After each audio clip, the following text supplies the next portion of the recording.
Sunland Refines and Flower Oil. Sunlandல சமைச்சா சக்தி தானா வரும். Visit India's first underwater tunnel aquarium at VGP Marine Kingdom, Chennai. நினைவில் நிற்கும் திருமணப்பட்டு விவாஹா தி சென்னை சில்க்ஸ்.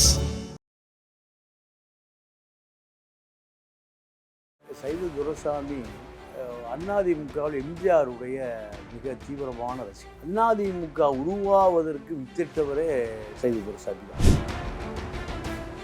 ஒரு எலுமிச்சங்காய் மாலை எடுத்துகிட்டு போய் சைதை கருணாநிதிக்கு போட்டு யாருக்கு மூளை குழம்பி சித்தம் தெளிந்ததோ அவர்கள் தேய்ச்சி குளிக்கிறாங்கிறார். எங்கே கருணாநிதி சிஎம், இவர் எம்ஜிஆர் தொண்டை போய் சொல்கிறார் மேடையில் விடுவானா, கடுமையாக தாக்கப்பட்டு மருத்துவமனையில் இருக்கார். அப்போ தான் எம்ஜிஆர் யோசிக்கிறார். மனிதநேய அறக்கட்டளைங்கிறது எம்ஜிஆர் பேரில் எம்ஜிஆர் செய்த அந்த பணியை தான் சைதை பண்ணுறாரு. சென்னையில் அவர் மேயராக இருந்துட்டார். நிறைய இப்போ ஏழை வாழ பசங்க என் பையனை படிக்க வைங்க, குரூப் 1 படிக்க வைங்க, குரூப் 4 படிக்க வைங்கன்னா அட்மிஷன் கொடுத்துருக்காரு, செலவுக்கும் பணம் கொடுக்குறாரு. நீங்கள் அஜித் எப்படி நீங்கள் நண்பனா, அப்போ அஜித் யாரோடையும் பழக மாட்டார், நீங்கள் ரசிகர் மன்றத்தை கலைச்சிட்டாரு. அப்போ அஜித்தோட நண்பன் தான் வெற்றி. அப்போ 2 பேருமே இயற்கை ஆர்வலர்கள், மனிதாபிமானிகள். முதலமைச்சர் ஸ்பெயினிலிருந்து கூப்பிட்டு இமாச்சல் சிஎம்கிட்ட சீஃப் செக்ரட்டரி பேசிகிட்டு இருக்கார். அங்கே ஐஏஎஸ் ஆன ஐபிஎஸ் ஆன அதிகாரிகள் போகிறாங்க, போய் இமாச்சல் சட்லஜ் நதி கரையோரம் தேடிட்டு இருக்காங்க. வணக்கம் சார். வணக்கம். சென்னையின் முன்னாள் மேயர் சைதை துரைசாமி அவர்கள் அவருடைய மகன் சில நாட்களாக நார்த் இந்தியா அங்கே சட்லஜ் நதியில் அவருடைய கார் விபத்துக்கு உள்ளாகி இப்போ அவரை தேடும் பணியில் ஈடுபட்டிருக்காங்க. ஸோ அவரும் போயிட்டு என் மகனை கண்டுபிடித்து கொடுத்தால் 1 கோடி ரூபா நான் ரொக்கமாக கொடுக்குறேன்னு சொல்லியிருக்காரு. ஸோ இதை தாண்டி சைதை துரைசாமி என்பவர் நம்மளால் எல்லாருமே அறியப்பட்டவர், ரொம்ப ஃபேமஸானவர். மனிதநேய அறக்கட்டளை வச்சு இலவசமாக ஐஏஎஸ் ஐபிஎஸ் கோச்சிங் ட்ரைனிங், டிஎன்பிசிக்கும் அதே மாதிரி பயிற்சி வகுப்புகள் நடத்திட்டு இருக்காரு. ஸோ சைதை துரைசாமி எம்ஜிஆர் காலத்திலிருந்து அடுத்து ஜெயலலிதா காலத்திலேருந்து ஒரு முக்கியமான தலைவராக அறியப்படுறவர். ஸோ அவரை பற்றி சொல்லுங்கள் சார், எப்படிப்பட்ட தலைவர் அவர்? சைது துரைசாமி அதிமுகவில் எம்ஜிஆருடைய மிக தீவிரமான ரசிகர். அதிமுக உருவாவதற்கு வித்திட்டவரே சைது துரைசாமி தான். எம்ஜிஆர் திமுகவில் எம்ஜிஆர் ரசிகர் மன்றம் ஒரு தனி அமைப்பு, சார்பு மன்றங்கள் இயங்கி கொண்டிருந்தது தமிழ்நாடு முழுக்க. அது எம்ஜிஆர் திமுக இருந்த போதே சார்பு மன்றங்கள் இயங்கிட்டு. ஆமாம் ஆமாம், அது பேர் எம்ஜிஆர் மன்றம். அது திமுக உறுப்பினர்களே எம்ஜிஆர் மன்றம்னு அண்ணா மன்றம், இதில் சார்பு மன்றங்கள், கலைஞர் மன்றம், இதில் சார்பு மன்றங்கள் செயல்பட்டு வந்தது. அப்போது எம்ஜிஆர் கருணாநிதி இரண்டு பேருமே திமுகவில் இருந்தாலும் தனித்தனி ஆதரவாளர்கள் கூட்டம். இப்போது கருணாநிதி என்ன நினைக்கிறாருன்னா, இது எதிர்காலத்தில் தனக்கு எதிராக வந்துடும்னு நினைக்கிறார். அப்போ எம்ஜிஆரை கூப்பிட்டு அந்த மன்றங்களை கலைக்க சொல்லிடுங்க. 2 அதிகார மையம் உருவாகுது. ஒன்று எம்ஜிஆர் மன்றம், இன்னொன்று திமுக.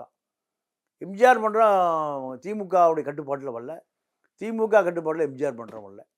ஒரே கட்சிக்குள்ளே 2 அதிகார மையம் இருந்தால் அது பெரிய தோல்விக்கு தான் வழிவகுக்கும்.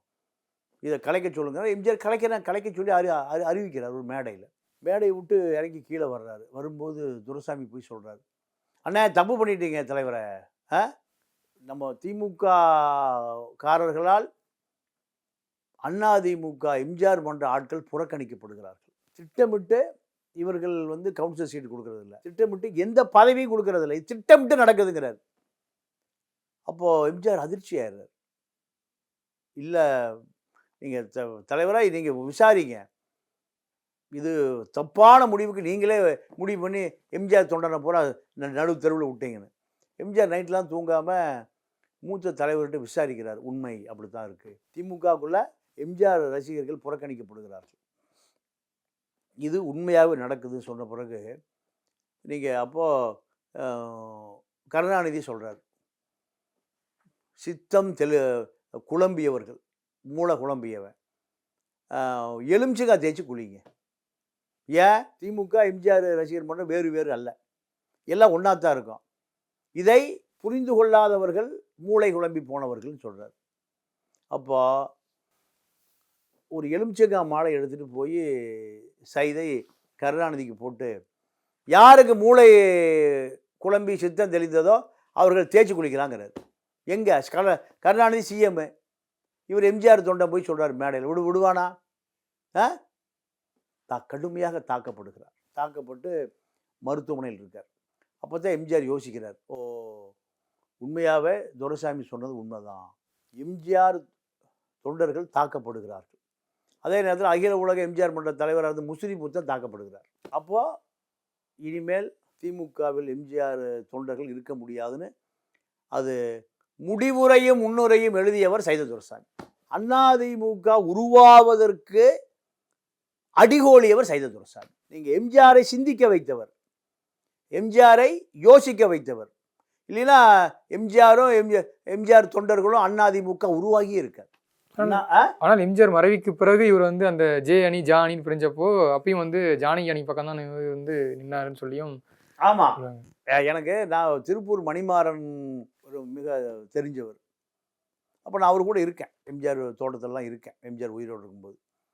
அப்போது ஜானகி அணியில் திருப்பூர் மணிமாறன் இருக்க, இப்போ இறந்துட்டார். அப்போ அவர் சொன்ன பதில் என்னென்னா, இன்றைக்கி எனக்கு சொன்ன மாதிரி, எம்ஜிஆர் உப்பை சாப்பிட்டோம்ப்பா, எம்ஜிஆர் தோட்டத்தில் இருக்கிறதா நமக்கு மரியாதை. இதுதான் சைதைக்குமான அளவீடு. எம்ஜிஆர் தான் நம்மளை அடையாளம் கொடுத்தார். சாதாரண மில் தொழிலாளி, இவ்வளோ பெரிய அடையாளம் அறிமுகம் கொடுத்த அந்த தலைவனுடைய நினைவை போற்றி அவன் வாழ்ந்த இடத்துல இருப்பதான். நீங்கள் எங்கே பாலக்காடு போய் மருதூரில் போய் எம்ஜிஆர் வீட்டை புதுப்பிச்சிருக்கார். நீங்கள் ஏன் ஜெயலலிதா புதுப்பிக்கல? ஜெயலலிதாவுக்கு அடையாளமே எம்ஜிஆர் தானே. அது எம்ஜிஆர் கட்சி தானே ஜெயலலிதா முதலமைச்சர் இருந்தது. எம்ஜிஆர் வீட்டை மருதூர் பாலக்காடு மருதூரில் போய் ஏன் ஜெயலலிதா புதுப்பிக்கல? அதை வேண்டாங்க. ராமாவரம் தோட்டத்தை ஏன் ஜெயலலிதா புதுப்பிக்கல? நீ புதுப்பிக்கல, ஓ வீட்டையும் புதுப்பிக்கல, அது வேறு விஷயம் கொடுங்க. அப்போ இவர்களெல்லாம் எம்ஜிஆரை மறந்துட்டாங்க. ஆனால் மனிதநேய அறக்கட்டளைங்கிறது எம்ஜிஆர் பேரில் எம்ஜிஆர் செய்த அந்த பணியை தான் சைதை பண்ணுறார். இன்றைக்கி இருக்கக்கூடிய கல்வி தந்தைகள் பூரா எம்ஜிஆர் நிலம் சும்மா கொடுத்து, பணம் சும்மா கொடுத்து, லைசன்ஸ் சும்மா கொடுத்தவர் தான் இன்றைக்கி இருக்கிற கல்வி தந்தைகள் பூராமே. அப்போது சைதையாரை பொறுத்தவரை நீங்கள் எம்ஜிஆர் மறைவுக்கு பிறகு கருணாநிதி கூப்பிட விட்டு சொல்கிறாரு, யோ நீ பேசாமல் திமுகவில் சேர்ந்துக்க, ஸ்டாலின் கூட இரு, எந்த பதவி வேணுமோ எடுத்துக்கா, எம்ஜிஆருடைய நினைவோடு நான் அந்த கட்சியிலே நான் கடைசி மூச்சு வரைக்கும் வாழ்ந்துறேன்னு வந்துட்டார். அதே போல் ஜானகி அணியிலிருந்து மீண்டும் வந்து ஜெயலலிதா அவர்கள் ஆட்சிக்கு பிறகும் அங்கேயும் வந்து ஒரு முக்கியமான தலைவராக இருந்திருக்காரு, மேயராக இருந்திருக்காரு. ஸோ ஜெயலலிதாவிடம் அந்த அதே நம்பிக்கையை பெற்று வளர்ந்தது எப்படி சார்? இல்லை, அதாவது எம்ஜிஆர் தொண்டர்கள் பூராமே எம்ஜிஆருடைய ஆட்சி கட்சி அழிஞ்சு போகக்கூடாது, எம்ஜிஆர் ஆட்சி கட்சி அழிந்து போய் விடக்கூடாது, அதை காப்பாற்றணும். அப்போ ஜெயலலிதாவை காப்பாற்றுவது தான் எம்ஜிஆர் ஆட்சியை காப்பாற்றுவது, இரட்டை இலையை காப்பாற்றுவது. எம்ஜிஆர் தொண்டை 1 கோடி தொண்டன் இருக்கான்ல, நீங்கள் கன்னியாகுமரியிலிருந்து சென்னை வரைக்கும், அவர்கள் முகவரி இழந்து போயிடக்கூடாது, திமுக முகவரி அழிச்சிடும். அப்போ இந்த கட்சியை காப்பாற்றுங்கிற தேவை எம்ஜிஆரோடு இருந்தவர்களுக்கு தான் தெரியும், எம்ஜிஆரை பழகியவர்களுக்கு தான் தெரியும். எம்ஜிஆர் என்ற ஒரு அந்த 3 எழுத்து மந்திர சொல்லுக்கு தான் தெரியும்.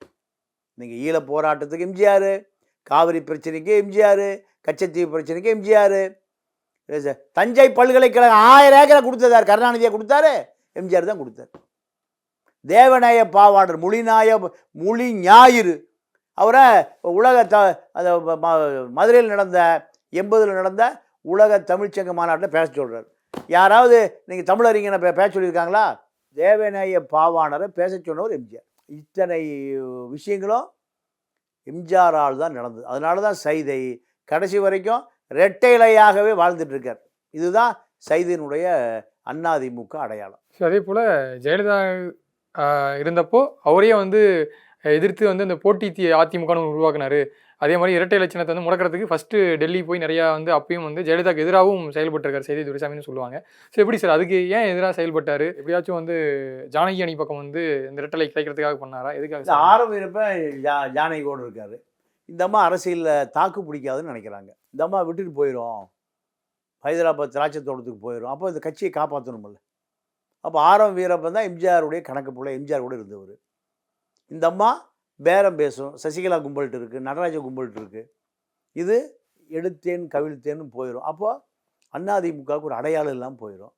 அப்போது ரெட்டை இலையை ஜானகிட்ட காப்பாற்றணும். இப்போ இவங்க எதிர்பார்த்தது மாதிரி மாறி நடக்குது. இது ஜானகியை விட்டுட்டு போயிடுது, ஜெயலலிதா நிற்குது. இதுதான் அரசியல். அதே போல் ஜெயலலிதா அவருடைய அண்ணன் மகன்கள் தீபக், ஸோ இவர்களை வந்து பராமரிச்சுக்கிட்டே வந்து சைதை துரைசாமி தான்.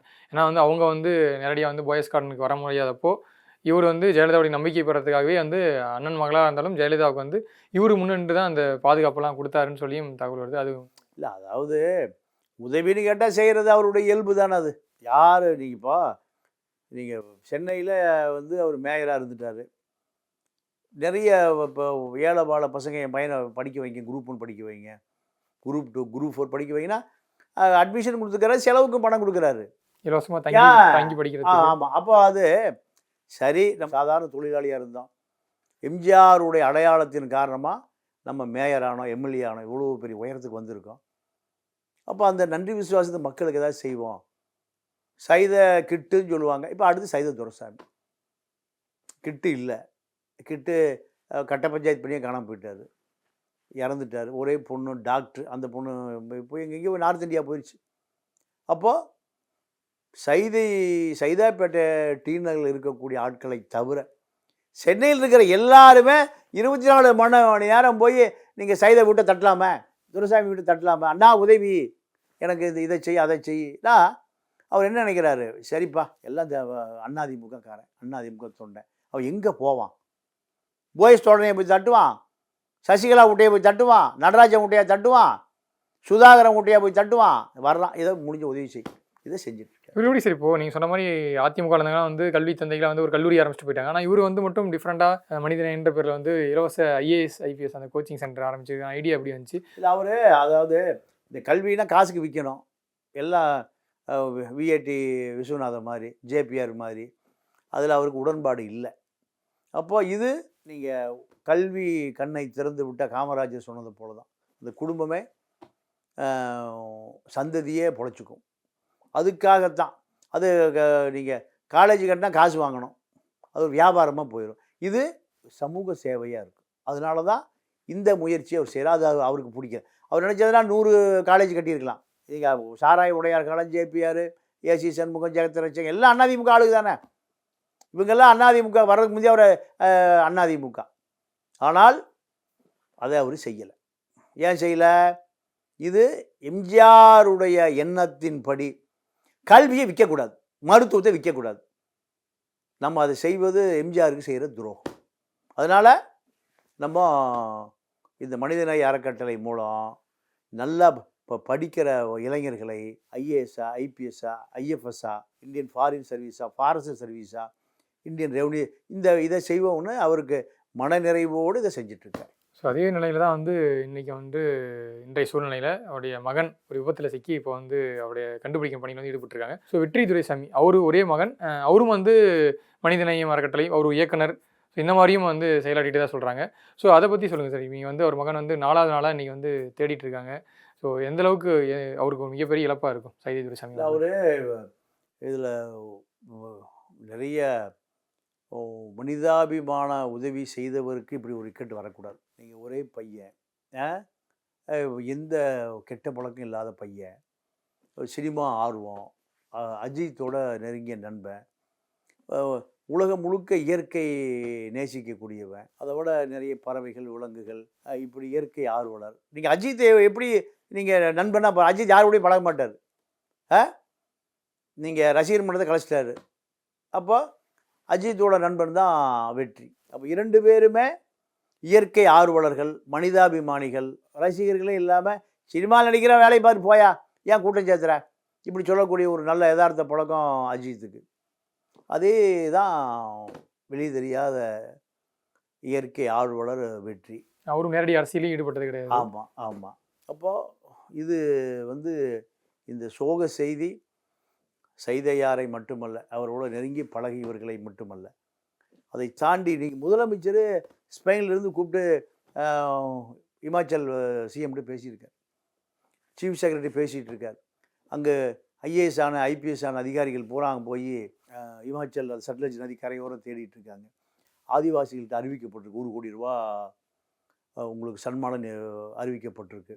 ஒருவர் ஓட்டுநர் இறந்துட்டார், இன்னொருவர் நீங்கள் நினைவு இல்லாமல் கிடக்கிறாரு. அவர் வந்த பிறகு தான் என்ன நடந்துன்னு தெரியும். ஆக நாமளும் ஐபிசி சார்பாக அவர் மீண்டும் உயிரோடு வர வேண்டும் என்று பிரார்த்திப்போம். கண்டிப்பாக சார், மிகப்பெரிய ஒரு இழப்பு அவருக்கு.